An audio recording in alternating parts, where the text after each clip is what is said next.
Mari kita ikuti seri Pesan Pengharapan.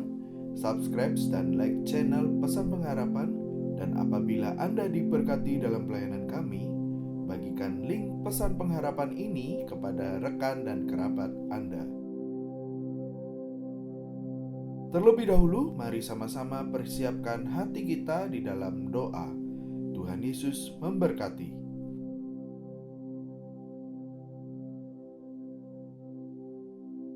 Bapa yang di surga, kami mengucap syukur dan berterima kasih bahwa di dalam Tuhan Yesus kami memiliki pengharapan.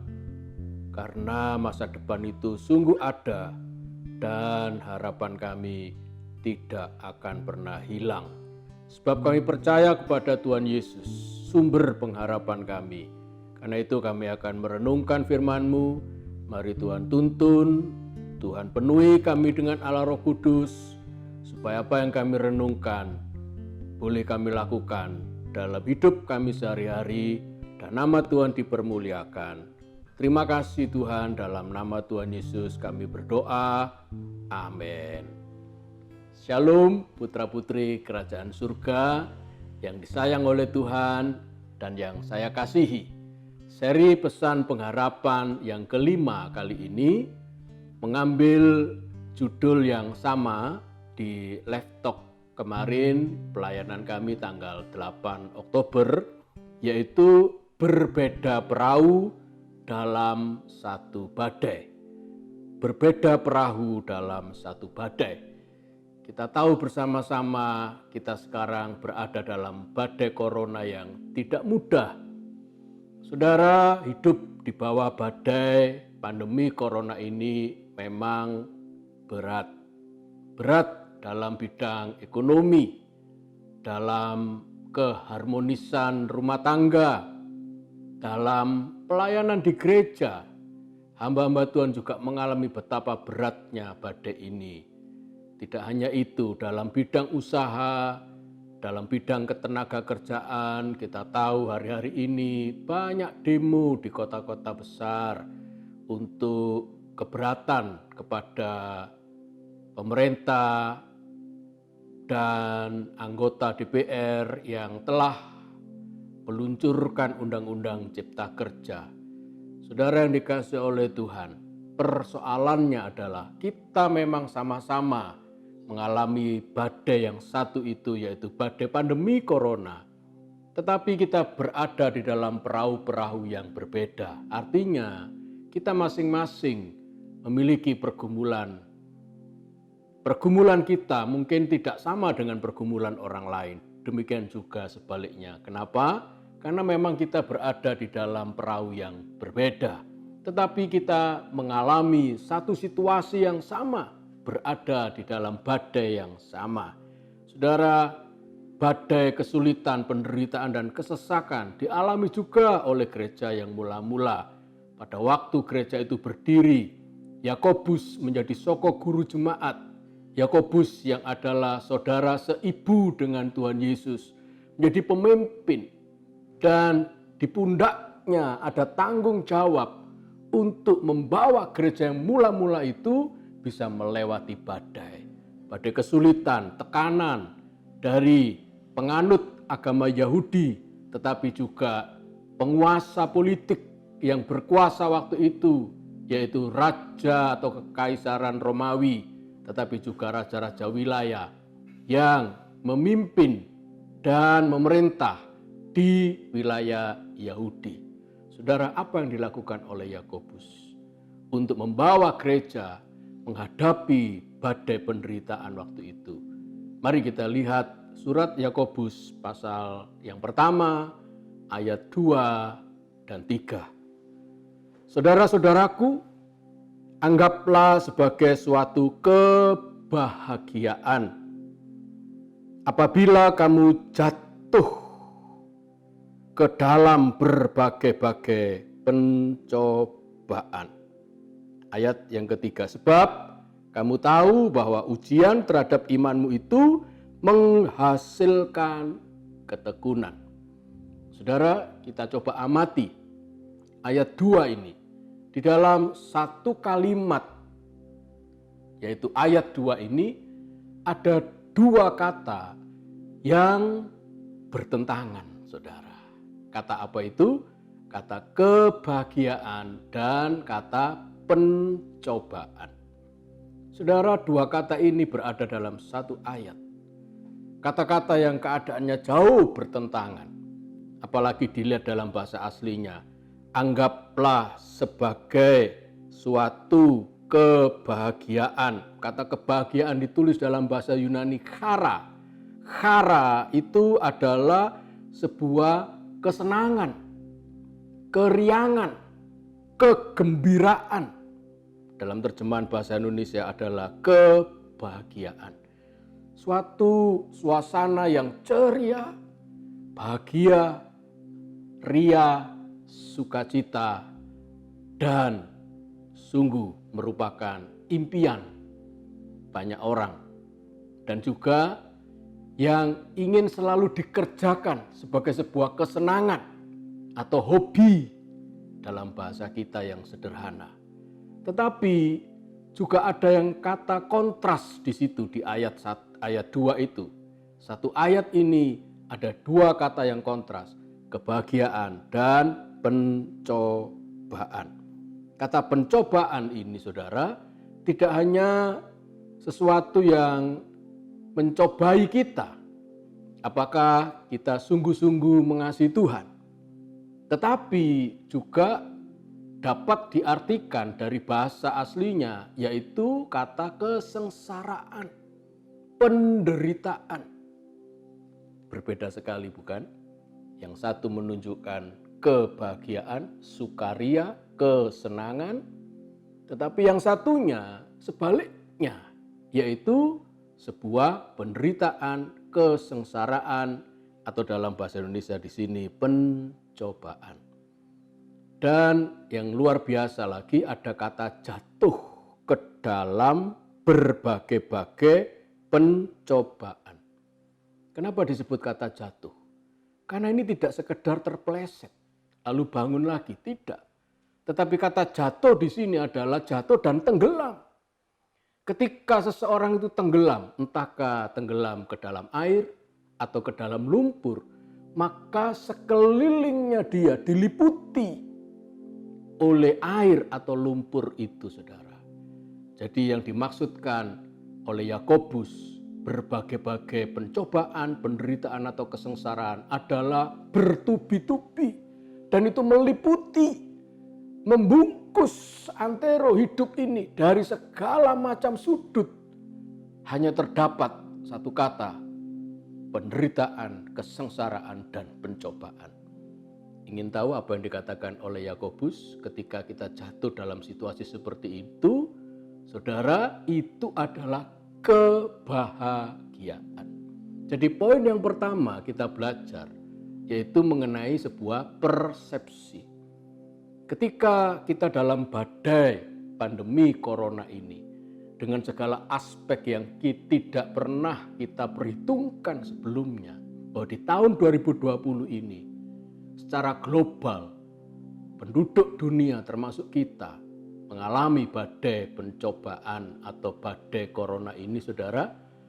Apa yang menjadi persepsi kita? Persepsi kita yang bisa kita pilih adalah dua saja, yaitu kita tetap mengalami kebahagiaan, sukacita, dan sukaria, sebuah keriangan dan kesenangan, atau kita memilih meratap, menangis, menyerah, mengeluh, dan selalu berkata, kapan badai ini selesai? Kapan saya bisa bangkit lagi? Kapan kami bisa pulih keadaan yang menyakitkan ini?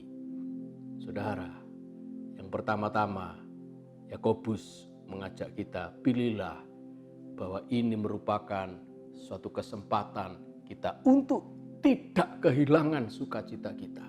Kita memilih, kita mempersepsikan yang benar sesuai firman Tuhan, bahwa kita harus terus menganggap ini adalah tetap kebahagiaan. Ketika Musa mengutus 12 pengintai untuk masuk ke tanah Kanaan, Saudara, ketika mereka ke-12 orang itu kembali kepada Musa, ada dua persepsi yang dibawa oleh mereka. Yang pertama, persepsi yang buruk, yaitu laporan. Di Bilangan pasal 13 ayat 27 dan 32. 10 orang itu melapor kepada Musa, Pak Musa, tanah yang dijanjikan Tuhan itu memang bagus. Ini hasilnya setandan anggur yang tidak hanya pendek, tetapi begitu panjang dan berat, sehingga kami harus gandar mikul 2 orang untuk bisa membawa anggur ini ke hadapan Pak Musa. Tetapi penduduk tanah Kanaan adalah orang besar-besar, pemakan manusia. Dan dibandingkan mereka, kita ini cuma seperti belalang. Persepsi yang buruk, saudara. Persepsi yang penuh dengan kesulitan dan tidak mungkin bisa dihadapi. Tetapi apa yang dikatakan 2 orang, yaitu Kaleb dan Yosua, mereka sama-sama melihat situasinya. Mereka sama-sama mengalami mengintai tanah Kanaan. Tetapi 2 orang itu berkata, tidak, mari kita terus maju masuk ke tanah perjanjian itu. Karena kita bersama-sama dengan Tuhan. Dan di hadapan Tuhan mereka lah yang seperti belalang. Hanya sebuah persepsi. Yang kedua, kita belajar di ayat berikutnya, ayat 3. Bahwa dikatakan, ujian terhadap imanmu itu menghasilkan ketekunan. Kata ketekunan di situ adalah hupomoni. Hupomoni adalah endurance, ketahanan, juga patience, kesabaran, dan konstansi, konstan, terus menerus, bertahan, bertekun, bersabar. Itu hasil dari kita menghadapi badai. Kita berbeda perahu, bukan? Tetapi satu hal yang sama menyatukan kita, yaitu kita harus menjalaninya. Apakah menjalani dengan terpaksa, persepsi yang buruk, atau menjalaninya sebagai sebuah proses yang menghasilkan ketekunan? Saudara, yang berbicara di ayat ini adalah Yakobus. Jemaat mula-mula pada waktu itu mengenal Yakobus dan menjulukinya sebagai si lutut onta. Kenapa disebut lutut onta, saudara? Karena lutut Yakobus memang kasar seperti lututnya onta. Kenapa kasar? Karena digunakan untuk tekun berdoa. Saudara, mari kita gunakan saat-saat di dalam pandemi yang berat ini dengan satu kegiatan, tekun di dalam doa. Yang ketiga, kita belajar berbeda perahu dalam satu badai. Kita harus mengerti, saudara, memang perahu diciptakan bukan untuk ditambatkan di dermaga, tetapi perahu dibuat untuk berlayar, mengarungi lautan. Dan risikonya memang ada, yaitu menghadapi badai, menghadapi topan. Saudara, Roma 8 ayat 16 dan 17. Roh itu bersaksi bahwa kita adalah anak-anak Allah. Ayat 17-nya, karena kita sebagai anak-anak Allah, maka kita ini adalah ahli waris yang berhak memperoleh segala janji-janji Allah. Percayalah saudara, perahu hidup saudara memang diciptakan sewaktu-waktu harus siap menghadapi badai. Tetapi yang luar biasa adalah di dalam perahu itu ada kita. Siapa kita, saudara? Anak-anak Allah. Ahli waris. Seorang ahli waris, seorang pangeran, putra-putra raja di dunia ini dikelilingi oleh bodyguard. Supaya apa? Supaya sang ahli waris atau pangeran-pangeran spesial ini, saudara, tidak sampai gagal menerima waris dari ayahandanya. Itulah engkau, itulah saya. Kita ini adalah ahli-ahli waris. Yang sekalipun perahu hidup kita diterpa oleh badai, percayalah, kita pasti akan memenangkan badai kehidupan ini. Mari kita terus berdoa, Tuhan lingkupi aku dengan sayap-Mu, sehingga ketika badai itu bergelora, kami adalah ahli-ahli waris yang akan Tuhan terus lindungi, Tuhan terus jaga, dan sampai pada akhirnya kami memperoleh apa yang menjadi kehendak Tuhan dalam hidup kami. Kita akan nyanyikan pujian Lingkupiku.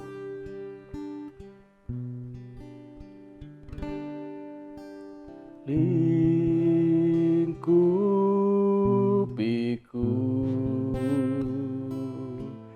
dengan sayapmu,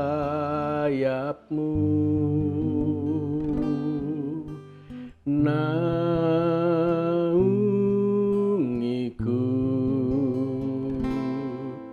dengan kuasa-Mu.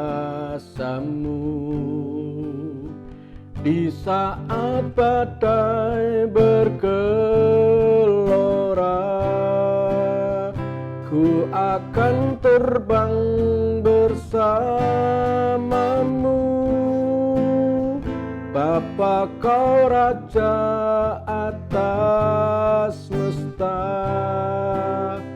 ku tenang sebab Kau Allahku. Di saat badai bergelora, ku akan terbang bersama-Mu. Bapa, Kau Raja atas semesta, ku tenang sebab Kau Allahku. Ku tenang sebab Kau Allahku. Ku tenang sebab Kau Allahku. Sebuah jaminan perahu hidup kami yang bersama-sama mengalami satu badai di tengah-tengah pandemi corona ini. Jaminan itu adalah Engkau adalah Allah kami. Karena itu Bapa, kami mengucap syukur sebagai anak-anak-Mu. Kami adalah ahli-ahli waris kerajaan surga. Engkau akan melindungi kami, Engkau akan terus memimpin kami melewati badai di bawah tekanan pandemi corona ini. Tuhan, kami berdoa untuk negeri kami. Mari Tuhan redakan ketegangan demo-demo yang ada di kota-kota besar di Indonesia, negeri kami ini. Mari Tuhan redakan. Biarlah kami semua boleh bergerak bersama-sama, baik pemerintah maupun rakyat di negeri ini, untuk bersama-sama mencapai tujuan negeri ini didirikan, yaitu masyarakat adil dan makmur. Terima kasih Tuhan, juga buat firman-Mu, jadikan kami pelaku-pelaku firman. Berkat dari Allah Bapa, Putra, dan Roh Kudus, di dalam nama Tuhan Yesus memberkati, tercurah atas hidup kami mulai sekarang sampai selama-lamanya. Dalam nama Tuhan Yesus, mari yang percaya kita katakan amin. Sampai bertemu kembali di seri pesan pengharapan selanjutnya. Tuhan memberkati kita.